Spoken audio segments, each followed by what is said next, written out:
मावजी महाराज ने भी यहाँ पर सेवा अर्चना की है। जैसे मैं बैठा ना, वैसे आप यहाँ आ जाओगे ना तो आपको घंटा 2 घंटा उठने का मन नहीं करेगा। टेम्परेचर बढ़ जाता है ज़मीन का जब पानी गिरता है ना। अभी मैं सिनेमैटिक शॉट ले रहा था, उसमें मुझे पता चला, फिर पूछा तो कंफर्म किया, सच है बात।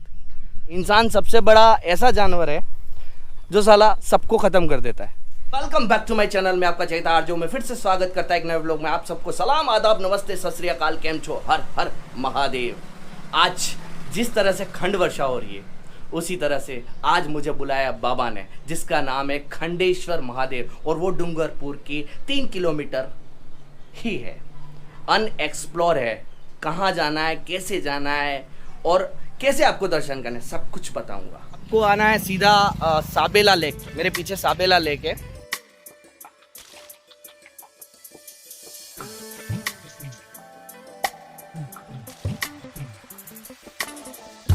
सूरपुर आ जाना है। किसी से भी पूछ लीजिएगा, सूरपुर का रास्ता जो कटता है वहां पर आप मुड़ जाइए। सूरपुर जाने के बाद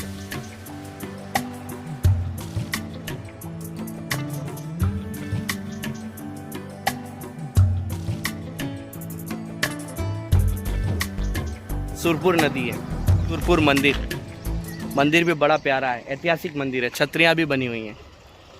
यूट्यूब पे नहीं है, यूट्यूब पे अनएक्सप्लोर प्लेस है ये। पहली बार डलेगा मेरे बिंदास स्टेशन पे।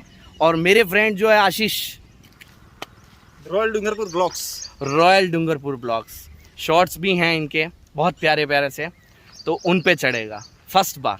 चलें आशीष।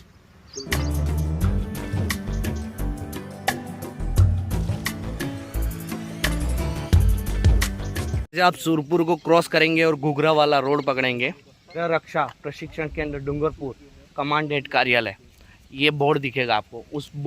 उस रोड को पकड़ लीजिएगा अंदर।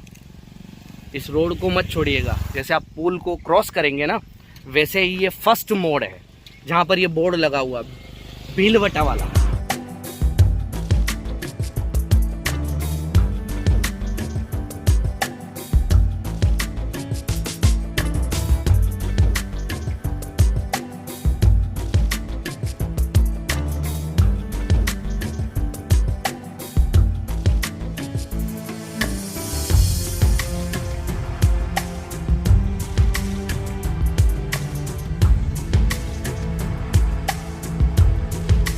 बाकी एडवेंचर अगर करना है तो बाइक लेके आओ और आराम से दर्शन करो भगवान के प्रभु के। जब आप उस रोड से अंदर आएंगे ना, तो आप किसी को भी पूछना, green valley resort, famous resort है ग्रीन वैली।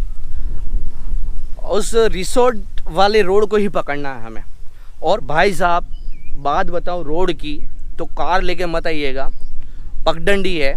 जो एडवेंचर्स करने के शौकीन हैं, ऐसा ही कुछ यहाँ का सीन है। जंगल के बीच में खंडेश्वर महादेव।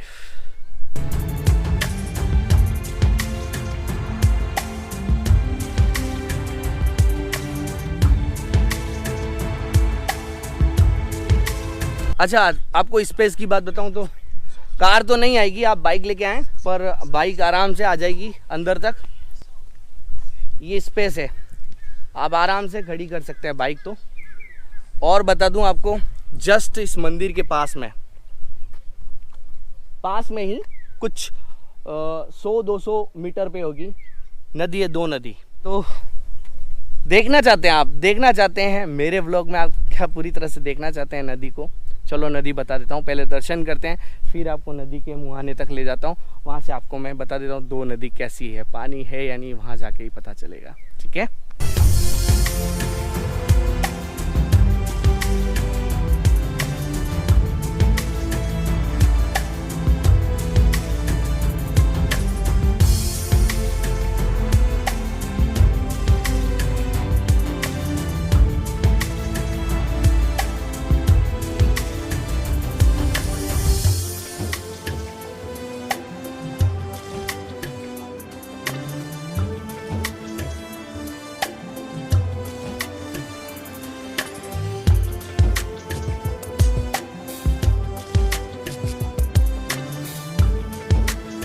जी बताते हैं कि मावजी महाराज जो थे उन्होंने मतलब यहाँ के सेवा और वो की, यहाँ का उनका धोना भी है मावजी महाराज का। अच्छा, मावजी महाराज का धोना भी है यहाँ पर। मावजी महाराज के टाइम का बना हुआ मंदिर, हाँ। बहुत पुराना है, बहुत पुराना, यानी कि बहुत पुराना। यानी कि मैं आपको क्या बताऊं, आपको कमेंट सेक्शन में बताना है मावजी महाराज के टाइम से, तो आप कमेंट सेक्शन में बताओ कितना पुराना हो सकता है। एक जो नदी जाती है, दो नदी है ना, हाँ। दो नदियों के संगम पर बना हुआ है, नदियों के संगम। और दूसरी नदी कौन सी है?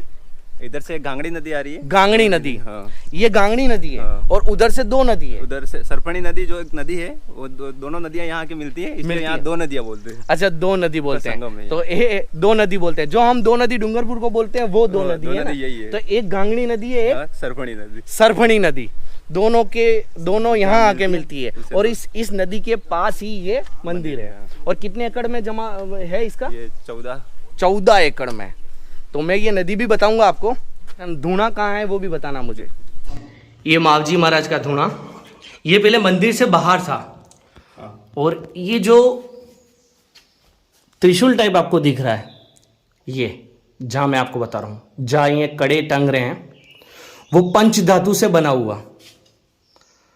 और इसको अभी बनाया गया 2 से 5 साल हुए, 5 से 7 साल हुए होंगे, है ना?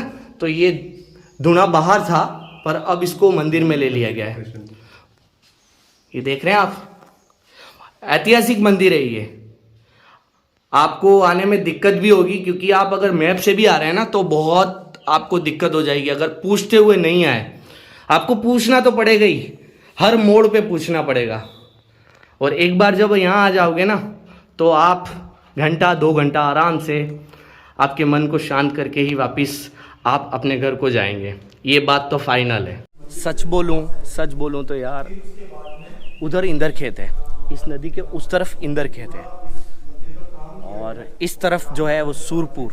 जैसे मैं बैठा ना, वैसे आप यहाँ आ जाओगे ना, तो आपको घंटा 2 घंटा उठने का मन नहीं करेगा।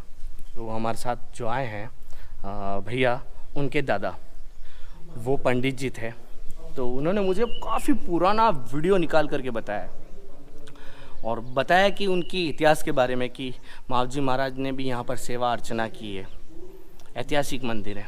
और धूना तो मैंने आपको बता ही दिया। पता है आपको, यहाँ बैठने के बाद मैं कंटिन्यूस मोर की आवाज़, कोयल की आवाज़, और बहुत सारे पशु पक्षी जो बर्ड्स होते हैं, उनकी आवाज़ सुन ही रहा हूँ। और ऐसा लग रहा है कि जंगल में मैं ट्रैकिंग कर रहा हूँ यार। सच में ऐसा ही लग रहा है मुझे। देखो मोर की आवाज़, मेरा माइक कैप्चर कर रहा है कि नहीं कर रहा पता नहीं, पर मोर की आवाज़, चिड़िया की आवाज़ बहुत।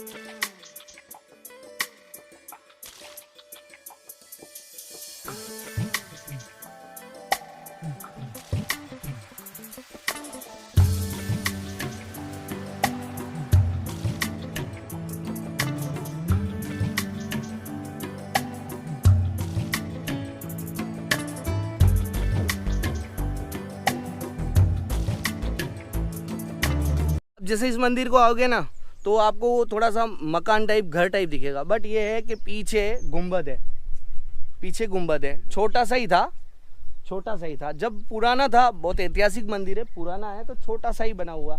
आपको ध्वजा भी दिख रही होगी। आगे फिर गांव वालों ने मिल करके इसको आगे का पोर्शन बनाया, इसमें धूनी भी ले लिए मावजी महाराज की, तो सारा एक साथ किया ये। तो गुंबद थोड़ा सा छुप चुका है ना। मैं नदी के मुहाने तक ले जाता हूँ आपको। ये थोड़ा सा ऊंचा बना हुआ है, इसका प्लेटफॉर्म हमें नीचे उतरना है, और बारिश का टाइम है, थोड़ा ऑफ रोडिंग ही करनी पड़ेगी हमें। अभी मुझे बताया उन्होंने आकर के कि यहाँ पर एकांत है ना, तो कभी यहाँ घंटे चोरी हो जाते हैं, मंदिर में कोई तोड़ फोड़ कर देता है, कभी कुछ चीज़ें हैं जो रखी हुई मंदिर में, तो वो ले जाते हैं। बहुत प्रॉब्लम होती है भाई साहब।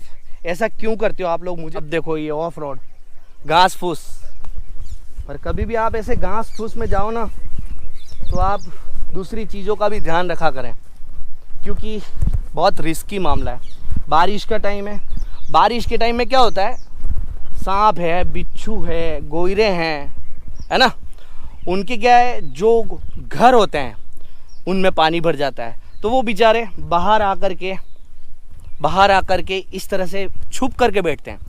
इंसान से घबराते हैं, आप उन्हें मारिएगा नहीं, इंसान से घबराते हैं। तो वो काटेंगे नहीं आपको, वो डर के मारे आपको काटते हैं, बाकी आपसे दूर ही जाने की कोशिश करते हैं। बारिश जिस तरह से बारिश हो रही है ना, खंड वर्षा, गांव में तो भाई साहब बहुत पानी है, रपट चल गई हैं, डैम भर गए हैं, एनीकट फुल हो गए हैं।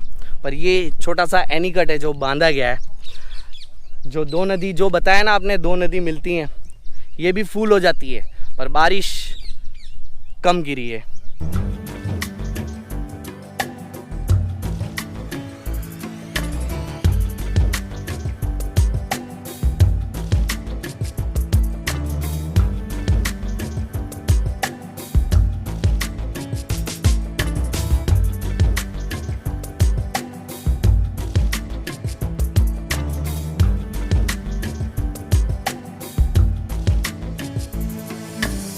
भाई साहब, जंगल में जहाँ शिव होता है ना, वहाँ तो बहुत सारे इफ़ेक्ट्स पड़ते हैं, बहुत सारे, सच बोल रहा हूँ। पानी बहुत साफ़ है, बहुत सारे इफ़ेक्ट्स होते हैं। हम तो पूजा करते ही हैं, पर नाइट में भी पूजा होती है, बहुत सारी पूजा होती है। देखो ये, आप मुझे अगर देख रहे हैं समझ जाओ, मैं नाम नहीं लूँगा। ये पूजा की सामग्री रखी हुई है नाइट को। तो सबकी पूजा करने का अलग अलग ढंग होता है। नदी है, शिव है, जंगल है और पुजारी हैं। शिव के आगे तो क्या कह सकते हैं। मेरा बहुत मुश्किल हो गया था नीचे उतरना, क्योंकि बहुत सारी पेड़ थे, पौधे थे, और उसमें वास्तव में मुश्किल होता है।